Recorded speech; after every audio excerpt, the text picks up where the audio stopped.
अरे देखो, यहाँ कितनी भयंकर आग लगी हुई है। It's horrible. ये तो पूरे उपवन मतलब गार्डन को ही जला डालेगी। इस आग में कितने एनिमल्स भी जल रहे हैं। Oh no, it must be very painful. ये क्या, इतने सारे मुनि महाराज इस आग में। मुनि महाराज के चारों ओर आग लगी हुई है। They are going to get burned alive. Oh, तो भी ये सब इतने शांत कैसे बैठे हैं? Their life is in danger. बच्चों, कौन थे ये मुनिराज? क्यों इन्हें इस तरह से आग में जलाने की कोशिश की गई थी? और क्या ये सब उस भयंकर आग में जल गए या बच गए?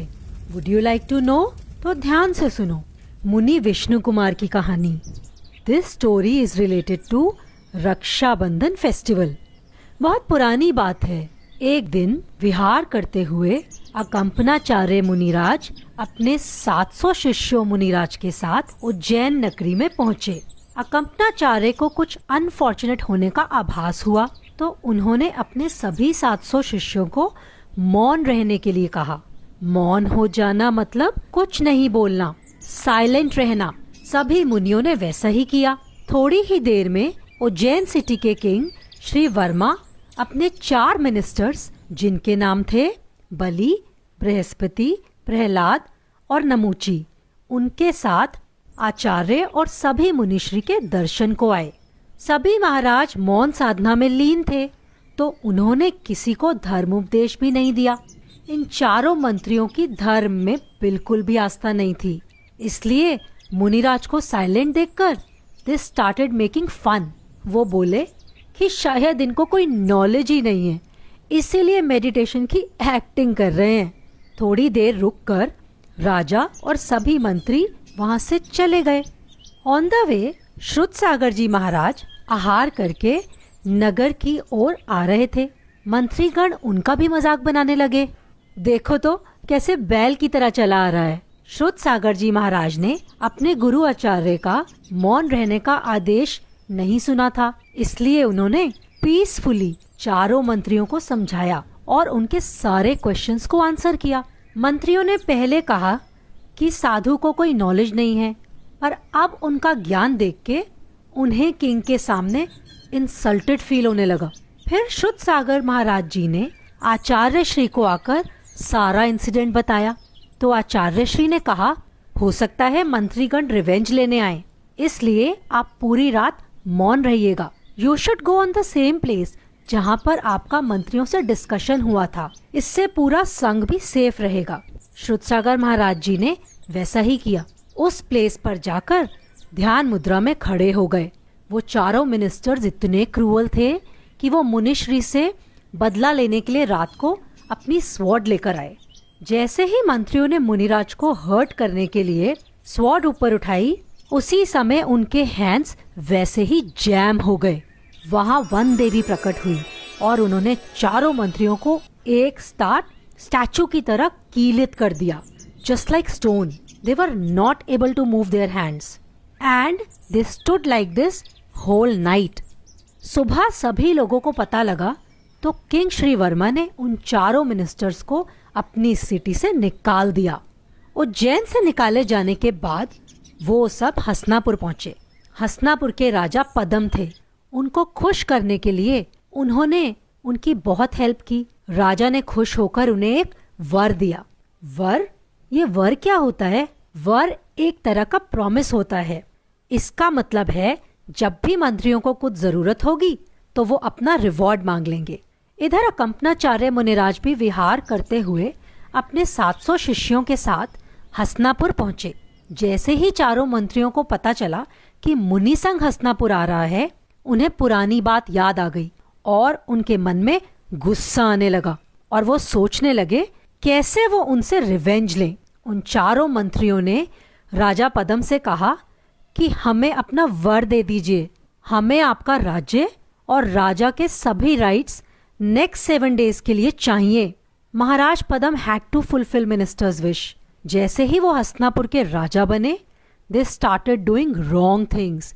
जहां पर आचार्य श्री ने अपने सभी 700 शिष्यों के साथ ठहरे हुए थे, उस पूरी जगह को चारों तरफ से बड़े बड़े वुडन लॉक से कवर कर दिया और उसको एक हवन कुंड जैसा बना दिया और फिर उसमें आग लगा दी। तब मुनि श्रुतसागर जी महाराज मिथिला नगरी में थे। उन्हें एस्ट्रोलॉजी की अच्छी नॉलेज थी। जब ये सब हो रहा था तो सडनली उन्होंने आसमान में एक स्टार श्रवण नक्षत्र को कांपता हुआ स्पेशल वे में चमकते हुए देखा और उनके मुंह से हा शब्द निकला। ये शब्द उनके शिष्य क्षुल्लक पुष्पदंत जी ने सुना और उन्होंने उसका रीजन पूछा। उन्होंने अपने ज्ञान से जाना कि ये कंपनाचार्य आदि 700 मुनियों पर पापी बलि द्वारा ट्रबल किया जा रहा है। तो क्षुल्लक जी के क्यूरियोसिटी से पूछा कि इसका उपाय क्या हो सकता है। श्रुतसागर जी महाराज ने बताया कि उनके शिष्य विष्णु कुमार मुनि उन्हें विक्रिया रिद्धि है और उससे वे इसका समाधान कर सकते हैं। पता है बच्चों, विक्रिया रिद्धि क्या होती है? ये स्पेशल पावर होती है। जिसके पास ये होती है he can change his body, मतलब कैसा भी गेटअप चेंज कर सकते हैं, कोई भी फेस बना सकते हैं, एंड दे कैन इंक्रीज और डिक्रीज हिज हाइट, कैसा भी रूप बना सकते हैं। फिर क्षुल्लक जी मुनि विष्णु कुमार से सभी मुनियों की सेफ्टी के लिए रिक्वेस्ट करने गए। मुनि विष्णु कुमार को तो पता ही नहीं था कि उन्हें कोई ऐसी रिद्धि भी है। तो पता है उन्होंने कैसे जाना कि उनके पास रिद्धि है? उन्होंने चेक करने के लिए अपना हाथ बढ़ाया तो कहीं भी रुके बिना बहुत दूर तक चला गया एंड ही रियलाइज्ड कि वो कैसा भी रूप चेंज कर सकते हैं। पता है बच्चों, मुनिराज को क्यों नहीं पता था? क्योंकि इन रिद्धियों की तो उन्हें जरूरत ही नहीं होती। वो तो अपनी आत्म साधना में लीन रहते हैं और परम सुख मोक्ष को प्राप्त करना चाहते हैं। फिर मुनि विष्णु कुमार शीघ्र ही हस्तिनापुर गए। वहाँ हस्तिनापुर के किंग पद्म उनके भाई थे। वो अपने भाई किंग पद्म से बोले, तुम्हारे राज्य में मुनियों पर यह उपसर्ग और अत्याचार कैसा? राजा Padma felt very guilty and he bent down on his legs. उनकी आंखों में आंसू आ गए। वे बोले, प्रभु, ruling this city is not in my hand. दुष्ट बलि ने मुझसे वचनबद्ध करके, मतलब प्रॉमिस लेकर, ये राज्य 7 दिनों के लिए मुझसे ले लिया है। सो आई एम हेल्पलेस हियर। भगवान, आप ही कुछ कर सकते हैं। आप ही इस उपसर्ग को किसी तरह दूत करके शीघ्र मुनि संघ की रक्षा कीजिए। सभी मुनियों की रक्षा करने के लिए मुनि विष्णु कुमार ने सबसे पहले अपना मुनि पद छोड़ा। बच्चों, आपको पता है ना, मुनि विष्णु कुमार को विक्रिया रिद्धि थी। तो अपनी सुपर पावर से वो छोटे से भिक्षुक ड्वार्फ का रूप लेकर वहां गए और यज्ञ मंडप में अच्छी अच्छी मीठी मीठी बातों से बलि और उन चारों मंत्रियों को प्रसन्न किया। प्रसन्न होकर राजा बलि ने ड्वार्फ ब्राह्मण से कहा, महाराज, it's our good luck that you came here. आप जो चाहे निसंकोच मांग ले। मुनि विष्णु कुमार बने उस ड्वार्फ यानी भिक्षुक ने कहा, मुझे ज्यादा कुछ नहीं चाहिए, सिर्फ लैंड के 3 स्टेप्स यानी 3 पग चाहिए। सभी लोग उन पर हंसने लगे और बोले कि तुमने अपनी साइज जैसा बहुत छोटी चीज मांगी है। ठीक है, रख लो जहाँ पर तुम्हें अपने 3 स्टेप्स रखने हैं। पता है बच्चों, मुनि विष्णु को विक्रिया रिद्धि थी ना। अपनी सुपर पावर से he increased his height so much, इतना बड़ा कि he kept his first step on Sumeru पर्वत and second step on Manushottar पर्वत। दैट मीन्स 2 स्टेप्स में ही सारा मनुष्य लोक आ गया, लेकिन 3rd स्टेप के लिए तो कोई स्पेस ही नहीं बचा। All were scared. देवगण भी सरप्राइज थे एंड दे केम फ्रॉम स्वर्ग लोक। उन्होंने बलि को बांध दिया। बलि और चारों मंत्री फेल डाउन, मुनि विष्णु कुमार के चरणों में गिर पड़े। दे फेल्ट गिल्ट, बारंबार क्षमा मांगने लगे, सॉरी बोलने लगे। जब मुनि विष्णु कुमार ने देखा कि वो चारों मंत्रियों को अपनी गलती का एहसास हो गया है, उन्होंने अपनी विक्रिया समेट ली। दैट मीन्स वो फिर से अपने ओरिजिनल फॉर्म में आ गए और अकंपनाचार्य आदि 700 मुनियों का उपसर्ग समाप्त हो गया और चारों ओर शांति छा गई।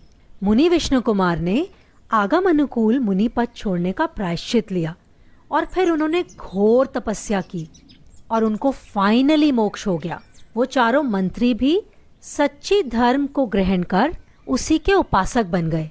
पता है वो कौन सा दिन था? हाँ, ये दिन था श्रावण मास का पूर्णिमा का दिन।